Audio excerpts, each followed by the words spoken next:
When did you come up with the idea to start your own business? I had actually been doing signs from my house and knitting and stuff like that. So I had joined the Deep River Women in Business group.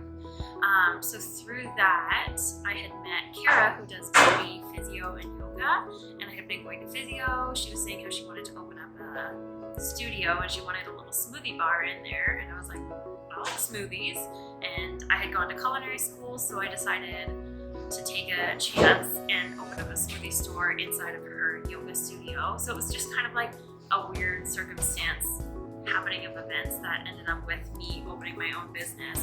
And so from the Deep River, it just kind of grew out from there, and I decided to move the business to Pembroke, and here we are today. It's been tough. It's been awesome. I remember the first grand opening in Deep River, we had a line about the door for like 4 hours all day. It was crazy, and it was like the biggest high I had ever had. It was such a rush of adrenaline, and like, oh my God, I can actually do this. This is amazing. Go live your dreams. Followed by January, where I couldn't pay my mortgage and things got rough. So, I mean, honestly, like so many ups and downs. But I find now that I'm here every day, I'm the person who's serving the customers every day. I finally found my stride in the business, and things are growing in a way that I never thought was possible before. So definitely good now, but I think it's a huge journey of balance. That is the biggest part of business for me. How do you balance being a mother with being a business owner? For me, it's all about setting boundaries. I went back to work when Daphne was 5 weeks old, and that was only once or twice a week. And once COVID hit, she was 3 months old, and I was forced to go back full time. And so I have a really supportive husband who was able to stay home with her until she was 9 months old. But it was really about setting strict boundaries. I don't work late. I don't do events anymore.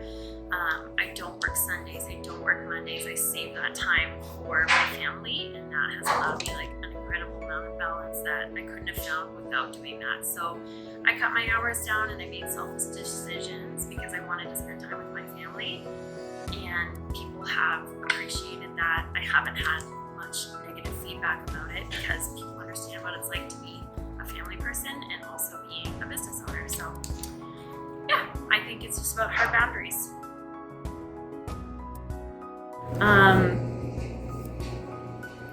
That is a tough question.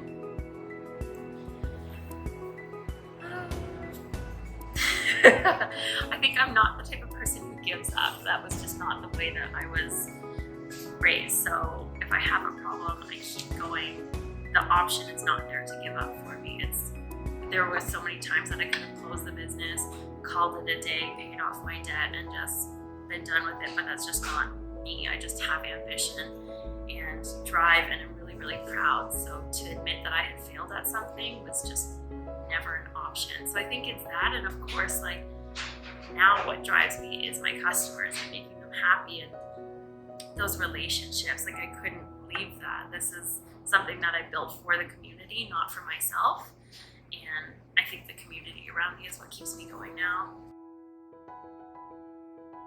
I guess I would probably say my mother. She is just like such a strong entrepreneur. She built her business from the ground up. She had 4 kids and was sewing out of our basement and teaching sewing classes, and eventually grew her business into like a place that people come from all around the world to take her sewing courses. She teams up with dressmakers in England who have done like dressmaking for the Queen, and she writes patterns for magazines and Vogue patterns and online articles. So she's just the person who's always motivated me to go ahead, start your own business. Oh, you need $5 to go to the movies?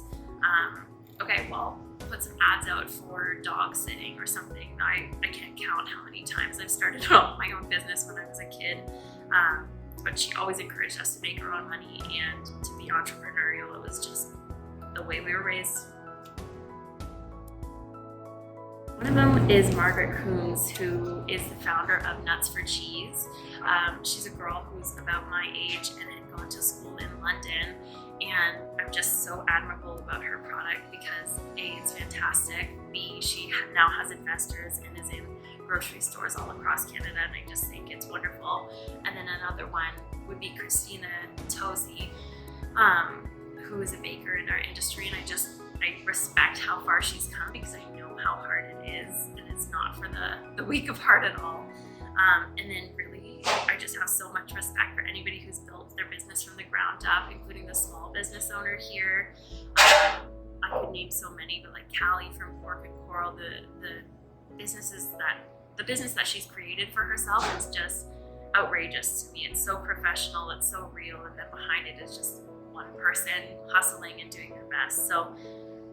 So many people. I would say family for sure. I think it's really important to have a work and family balance.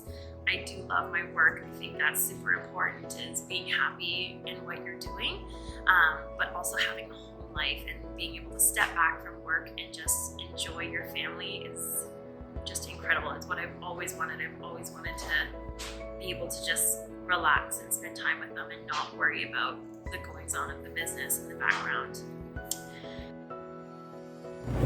Try it out, just do it. Like, if you have an idea for a business, figure out a way to try it in a smaller market.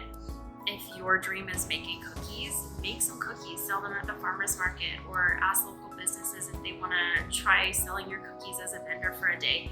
You never know what you might find, and you might have experiences that teach you a lot. So I started out my smoothie business by going to yoga classes and selling smoothies outside, and just seeing like, oh, well, 20 people came to class and 5 people bought my smoothies, so 5% of yoga people, 25% of yoga people are interested in purchasing food. So I think just trying it out, just putting your name out there, be accepting of failures. It's okay. Every failure is just leading you to what you actually are going to be able to do. I think everything is like a clue, right? So every failure you have is a clue as to what people want, right? So I think just go for it.